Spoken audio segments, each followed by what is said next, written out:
c'est votre ami Christner Marseille.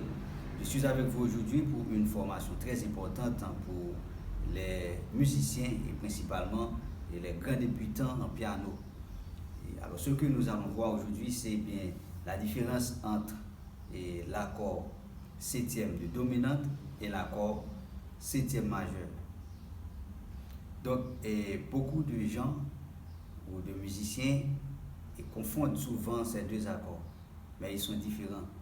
Et à partir de cette vidéo, vous allez pouvoir faire la différence entre eux et vous allez pouvoir les former facilement et les utiliser. Et allons voir rapidement. On est par exemple en Do naturel majeur. La gamme de Do naturel se compose de trois accords qui sont Fa majeur, Sol majeur et Do majeur. Là, si on veut jouer de façon très simple, un morceau par exemple avec ces trois accords.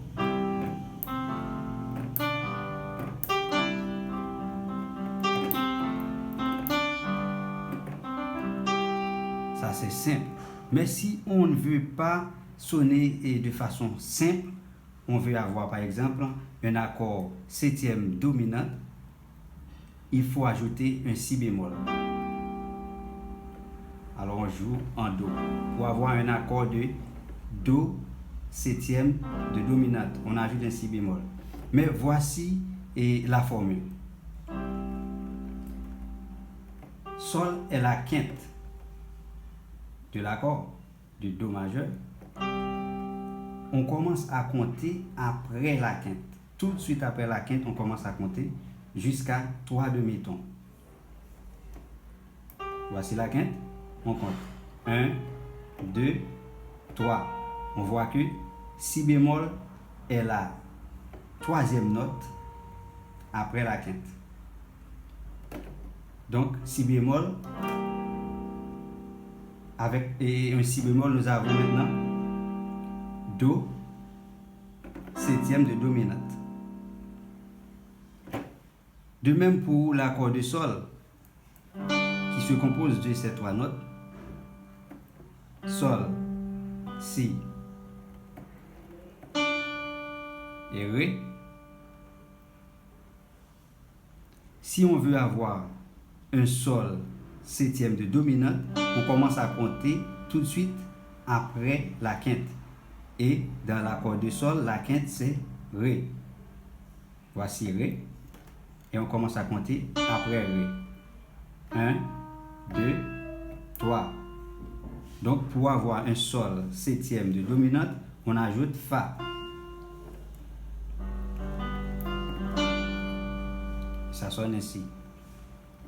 De même pour Fa, l'accord de Fa, on voit que la quinte c'est Do. Donc après Do, on commence à compter.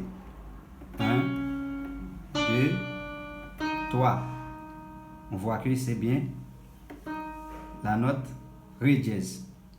Donc pour avoir Fa septième de dominante, on ajoute un Ré dièse.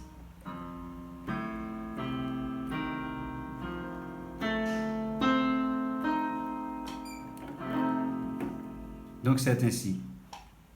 Et si on veut jouer ces accords-là, par exemple,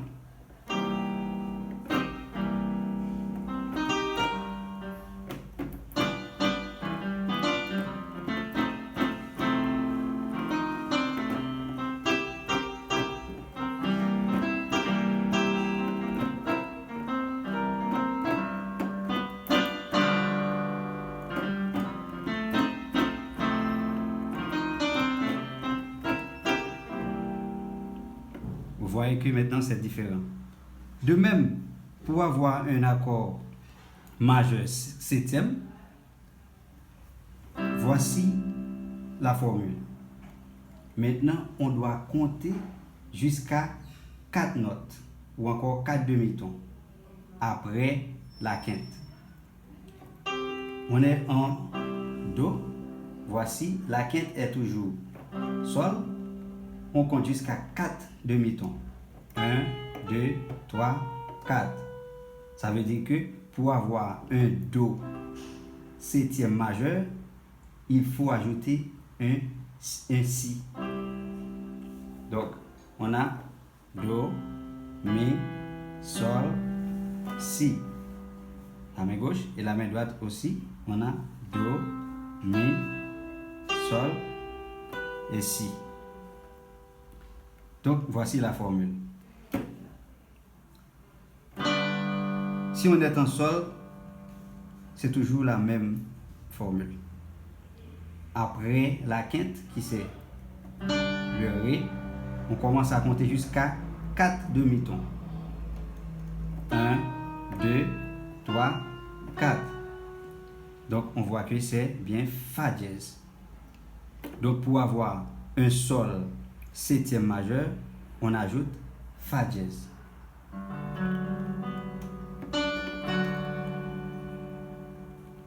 Fa,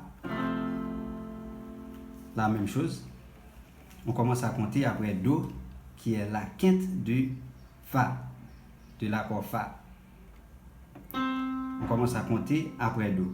1, 2, 3, 4. On compte jusqu'à 4.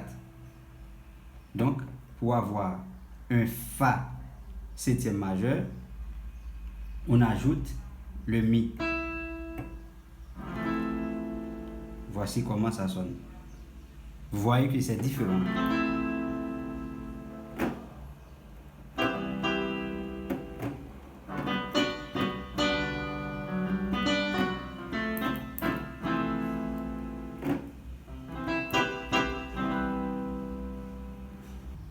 Et maintenant, je crois que vous êtes en mesure de faire la différence entre ces deux accords et les utiliser dans vos morceaux, dans vos chansons. N'oubliez pas d'abonner à la chaîne pour avoir toujours nos formations concernant la musique. Merci, bye bye.